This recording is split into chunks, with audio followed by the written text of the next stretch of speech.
ഞാൻ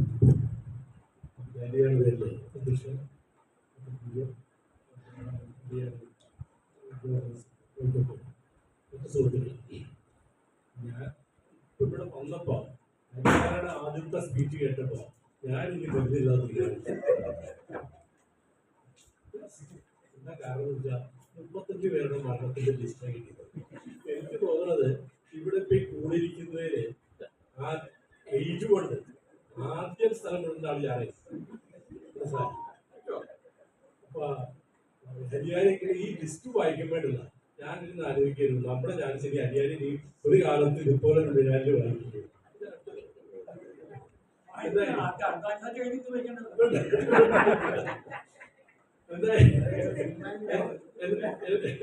എന്തായാലും ഇങ്ങനത്തെ കൂട്ടായി ഞാനിപ്പോ വളരെയധികം ദൂരെന്ന് ഈ ഏജും ഏറ്റവും കൂടുതൽ ഞാനാണ്, ഏറ്റവും 80+ആണ്. അപ്പൊ ആ കൂട്ടത്തിലാണെങ്കിൽ പോലും കൂടെ വന്നത് ഇത് കാണാൻ പറ്റി കൂടാൻ വേണ്ടിയാണ്. ഇതിൽ കൂടുതലൊക്കെ കാണാൻ വേണ്ടിയിട്ടാണ്. കുറെ ടൈമൊക്കെ ആയിട്ട് പുതിയ തലമുറയിലെ ആൾക്കാർ വേണ്ടി ഞാൻ വർക്ക് ചെയ്തിട്ടുണ്ടാവില്ലായിരിക്കും. പക്ഷെ എന്നിരുന്നാലും വളരെയധികം സന്തോഷത്തോടു കൂടി തന്നെയാണ്, ആ ഉല്ലാസത്തോടു കൂടി തന്നെയാണ് ഇവിടെ വന്നത്. അപ്പൊ അതുകൊണ്ട് കുറച്ച് ആൾ പറഞ്ഞു എന്ന് പറഞ്ഞത് മെയിനായിട്ട് ഓർഗനൈസ് ചെയ്യുന്നത് ഹരിയാനയുടെ ഒരു ഇതാണ്. ഹരിയാനോ അല്ലെങ്കിൽ ബാലേന്ദ്രനോ ഇതൊന്നും വിഷമിക്കണ്ട. കാരണം എന്താണെന്ന് വെച്ച് കഴിഞ്ഞാൽ പ്രത്യേകിച്ച് കാലാവസ്ഥ ഒരു വലിയൊരു ഫാക്ടറാണ്. പിന്നെ ഓരോരുത്തർക്ക് ഏജ് ഇപ്പം ഞാൻ തന്നെ ചിലപ്പോൾ അടുത്തോളം നമുക്ക് വരണമെന്ന് ആഗ്രഹമുണ്ട്. ചിലപ്പോൾ ആ സമയത്തായിരിക്കാം ചിലപ്പോൾ എന്തെങ്കിലുമൊക്കെ അസുഖങ്ങളൊക്കെ വന്നുകൊണ്ടിരിക്കാം. പറഞ്ഞിട്ട് എൻ്റെ കാലഘട്ടത്തിന്റെ മാറ്റം, നമ്മുടെ പ്രായത്തിന്റെ മാറ്റം, അപ്പൊ അത് കൺസിഡർ ചെയ്യുന്നുണ്ട്. അതാണ് എൻ്റെ അഭിപ്രായം. ഇത് കണ്ടിന്യൂ ചെയ്യും തീർച്ചയായിട്ടും. പിന്നെ ഒരു ചെറിയ ഞാൻ ആദ്യം തന്നെ നമ്മുടെ ഷേണായിയെ ഞാൻ ഒന്ന് നമസ്കരിക്കുന്നു, യാതൊരു സംശയിക്കുന്നു. പക്ഷെ എനിക്കൊരു ചെറിയൊരു സംശയം ഷേണായി, അതായത് അദ്ദേഹം ഗിനിസുക്കിലോ ഒന്നല്ലേ ഭയങ്കര റെക്കോർഡോട് കൂടി ഇത്. പക്ഷെ എനിക്ക് ഞാൻ ചോദിച്ചതല്ല, ഈ ഷേണായി അതിനിടയ്ക്ക് ഈ അബ്ദുൽ കലാമിന്റെ പേരുമ്പോ ഞാനൊരു കഴിഞ്ഞ 2 മാസം അബ്ദുൽ കലാമിന്റെ രാമേശ്വരത്തുള്ള ഡിഫൻസ് മിനിസ്ട്രി ഒരു അബ്ദുൽ കലാമിന് വേണ്ടിയിട്ട് മെമ്മോറിയൽ ഉണ്ടായിരുന്നു.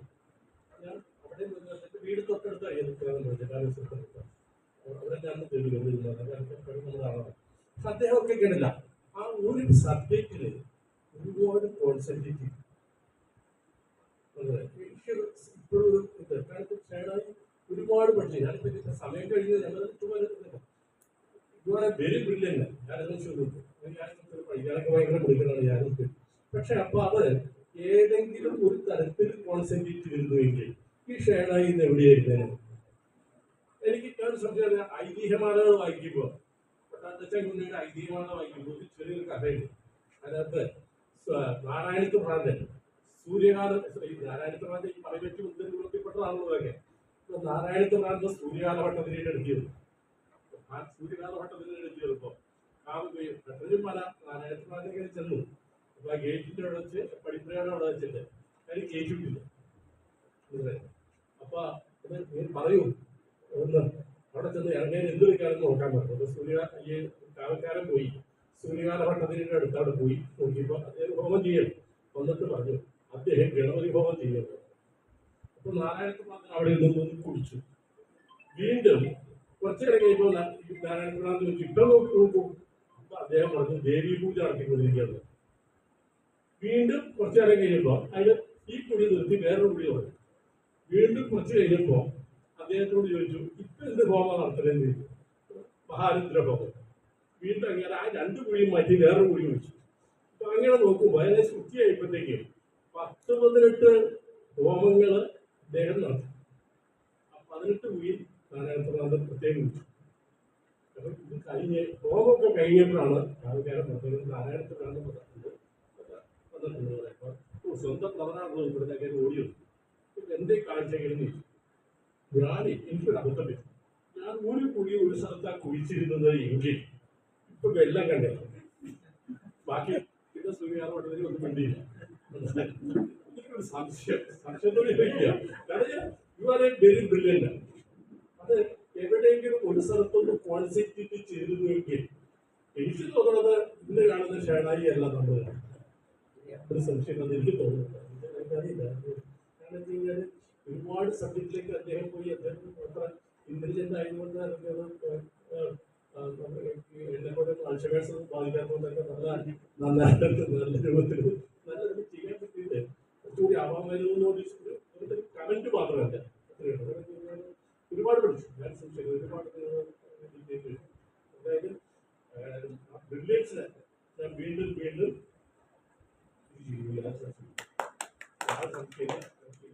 അദ്ദേഹത്തിന് വീണ്ടും ഇതിന് മാറ്റുന്നതിന് അർത്ഥമില്ല. ഇത് വീണ്ടും പുതിയ പുതിയ പുതിയ ഇത്രയും കാലം കൊണ്ട് നടന്ന അഭിരുചിക്ക് അനുസരിച്ച് തന്നെ വേറെ കോഴ്സുകൾ ചെയ്യും. തീർച്ചയായിട്ടും റിസൾട്ട് ചെയ്യും.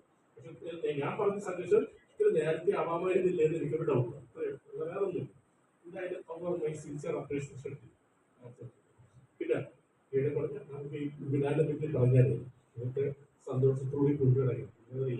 അപ്പൊ ഈ പല ഡിപ്പാർട്ട്മെന്റിലും ഇല്ലല്ലോ, പല ഡിവിഷനിലും ഇല്ല. ഞാൻ കൊച്ചു ഡിവിഷനിൽ മാത്രമേ ഇങ്ങനെ കൊണ്ടുനടക്കുന്നത്. ഇതിന്റെ അഡ്വാൻറ്റേജ് എന്താണെന്ന് വെച്ച് കഴിഞ്ഞാൽ ഞാൻ കഴിഞ്ഞ പിന്നാലെ പറഞ്ഞതുപോലെ പഴയ പോലത്തെ പഴയ ഗവൺമെന്റിലുണ്ടായിരുന്ന ആൾക്കാരാണ്. ഗവൺമെന്റിലൊക്കെ എന്ന് വെച്ച് കഴിഞ്ഞാൽ റിട്ടയർഡ് ആയി കഴിഞ്ഞാൽ പിന്നെ അന്നത്തെ കാലത്ത് ഞാനൊക്കെ എഞ്ചിനീയേഴ്സ് ആയിട്ടൊക്കെ സൂപ്പർവൈസറൊക്കെ ആയിട്ട് നടക്കുന്ന കാലത്ത് റിട്ടയർമെന്റ് കഴിഞ്ഞ് കഴിഞ്ഞാൽ കരച്ചിലിന്റെ പുറത്താണ് എല്ലാവരും. ഈ റിട്ടയർമെന്റ് പാർട്ടി അറ്റൻഡ് ചെയ്യാൻ തന്നെ നമുക്ക് ബുദ്ധിമുട്ടാണ്. കാരണം എല്ലാവരും ആ സ്റ്റേജിലിരുന്ന് നമ്മൾ കൊടുക്കുമ്പോൾ തന്നെ മിക്കവാറും ക്യാൻറ്റീനിൽ അവിടുത്തെ കാഫറ്റീരിയയിൽ വെച്ചിട്ടാണ് സെന്റ് ഓഫ് പാർട്ടി കൊടുക്കുന്നത്. എല്ലാവരും കരഞ്ഞുകൊണ്ടാണ് അവിടെ നിന്ന് ഇറങ്ങിപ്പോകുന്നത്. പിന്നെ വേറൊന്നുമല്ല, വേർപാടല്ല മെയിൻ കാര്യം. അത് സാമ്പത്തികം അല്ലെങ്കിൽ മറ്റുള്ളത്. ഞാൻ പറയാൻ പാടില്ല, പേര് പറയുന്നില്ല. ഞാൻ ഈ അടുത്ത കാലത്ത് 2 കൊല്ലം മുമ്പ് എറണാകുളത്ത് നിന്ന് കൊച്ചിൻ ഡിവിഷനിൽ തന്നെ ചീഫ് എഞ്ചിനീയർ ആയിരുന്നതാണ്. ചീഫ് എഞ്ചിനീയർ പൊസിഷനിൽ നിന്ന് ആൾ വരുന്നത് എന്നെ കൈസ് ചെയ്യുന്നത്. അപ്പൊ കച്ചേരി പഠിക്കുന്നത് ബസ്സിലാണ് കയറിയത്. കച്ചേരി പഠിക്കുന്നത് ആൾ കയറി. അപ്പൊ ഞാൻ ഞാൻ എന്തൊക്കെ വിശേഷത്തിൽ ചേർത്ത് പോയി. പക്ഷേ ഇത്തിരി ക്ഷീണത്തിലായിരുന്നു. എനിക്ക് ഭയങ്കര ബുദ്ധിമുട്ടിക്കുകയും ഈവൻ ഫിനാൻസ് മരുന്ന് കഴിക്കാൻ പോലും ഭയങ്കര പോകാം. അത് ആ രാത്രി എനിക്ക് ഭയങ്കര ഫീൽ ചെയ്തു. സ്കൂളിൽ അങ്ങനെയുള്ള ആൾക്കാർ പോലും പണ്ടത്തെ തലമുറയിൽ ഇന്നിപ്പോ അത് ഇല്ല. ഇന്നിപ്പോ നമുക്കിപ്പോ എനിക്ക് ഗവൺമെന്റ് പെൻഷൻ കിട്ടുന്നതിന് പറഞ്ഞേക്കുന്നത് ഇല്ലെന്ന് അറിയുന്നത് അതല്ല. 3000 രൂപ പെൻഷൻ കിട്ടുന്നുണ്ടോ? 3000 രൂപ നിങ്ങൾ ഓർത്തോളം എത്രയും വർഷം വർക്ക് ചെയ്തിട്ട്. പക്ഷേ ഇന്നിപ്പോ നമുക്ക് അതല്ല. ആണോ? മിനിമം ഒരു 20-25,000 നിങ്ങൾക്ക് മിനിമം പെൻഷൻ കിട്ടിയിട്ടുണ്ടാവണം ഇല്ലേ? പോകും. അപ്പൊ കാലഘട്ടത്തിന്റെ മാറ്റങ്ങൾ ഉണ്ടായിരുന്നു. ഇതൊന്നും നമ്മൾ സങ്കടപ്പെട്ടിട്ടൊന്നും കാര്യമില്ല. ആദ്യത്തെ നമുക്കതൊക്കെ തുടക്കത്തിൽ അറിയാവുന്ന കാര്യമാണ്. നേരത്തെ അവാർഡ് കഴിഞ്ഞു. അപ്പൊ ഇന്ന് മിലാനിലൊക്കെ നിങ്ങൾ പങ്കെടുക്കുന്നു. ഇവിടെ വരുന്നവരെല്ലാവരും സുസ്മേധനായി ചിരിച്ചുകൊണ്ട് കളിച്ചുകൊണ്ട്. അപ്പൊ അത് കണ്ടിന്യൂ ചെയ്യണം. പഴയ തലമുറയൊക്കെ നിൽക്കാനോട് മറക്കുക. എന്നാലും വർഷത്തിൽ 1 പ്രാവശ്യം, വർഷത്തിൽ 2 പ്രാവശ്യം ഇതേ രൂപത്തിലുള്ള കൂട്ടായ്മ കൊണ്ടു നടക്കുക. യാതൊരു കാരണവശാലും ഇത് നിർത്തല് എന്നൊരു അഭ്യർത്ഥന. ഒന്ന്. രണ്ടാമത് നിങ്ങൾക്കല്ല ഓണം വരികയാണ് അല്ലേ? എല്ലാവർക്കും കുടുംബത്തിനും നിങ്ങൾക്ക് കുടുംബങ്ങൾക്ക് കുടുംബാംഗങ്ങൾക്ക് ഓണാശംസകൾ നൽകുന്നു.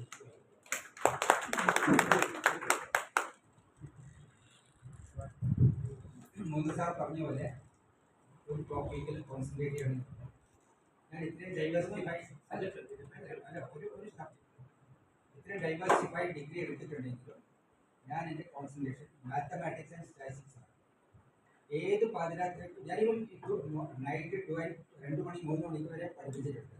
ഇത് എൻ്റെ ഒരു പാഷനായിട്ടാണ്. പിന്നെ ഞാൻ ഇത്രയും ഡിഗ്രി എടുക്കാനുള്ള കാരണം 17 വയസ്സ് ഡിഗ്രി കഴിഞ്ഞ് എൻ്റെ കമ്മ്യൂണിറ്റിയിൽ ഓൾ കേരളയിൽ എനിക്ക് നമ്പർ 2 ആയിട്ട് വന്നപ്പോൾ ഒരു പാർട്ടി പറഞ്ഞു, എടാ നീ എഞ്ചിനീയറിംഗ് ജോയിൻ ചെയ്ത് നിന്നെ പോലെയുള്ളവർക്ക് പറ്റിയ കോഴ്സല്ല, നിന്നെ പോലെ ഉദ്ദേശിച്ച കോഴ്സല്ല, so you can go for some degree. ആ അന്ന് കിട്ടിയ നെഗറ്റീവ് സ്റ്റോക്ക്, പിന്നെ മോനെ പറഞ്ഞ പോലെ കമ്പനിക്കകത്ത് നിന്ന് കിട്ടിയ നെഗറ്റീവ് സ്റ്റോക്ക് റിഗാർഡിങ് ക്വാളിഫിക്കേഷൻ, അതുമൂലമാണ് ഇത്രയും ഡൈവേഴ്സിഫൈ എടുക്കാനുള്ള കാരണം. പക്ഷേ ഇത് ഇപ്പോഴും ഇവിടുത്തെ എഞ്ചിനീയർ ഞാൻ മാത്തമാറ്റിക്സ് ആൻഡ് സ്റ്റാറ്റിസ്റ്റിക്സിൻ്റെ ആ ഇതിലോട്ട് ചെറുപ്പൂരിൽ ഇപ്പോഴും ഞാൻ പഠിപ്പിച്ചുകൊണ്ടിരിക്കുന്നത്. കഴിഞ്ഞ ഒരു 40 കൊല്ലമായിട്ട് കോൺസെൻട്രേറ്റ് പഠിപ്പിച്ചുകൊണ്ടിരിക്കുന്ന ടോപ്പിക് മാത്സ് ആൻഡ് സ്റ്റാറ്റിസ്റ്റിക്സ്. അതിൽ ഞാൻ വളരെ കൃതാർത്ഥനാണ്. സ്റ്റുഡൻസും അതനുസരിച്ച് നല്ല റിസൾട്ട് കിട്ടുന്നുണ്ട്.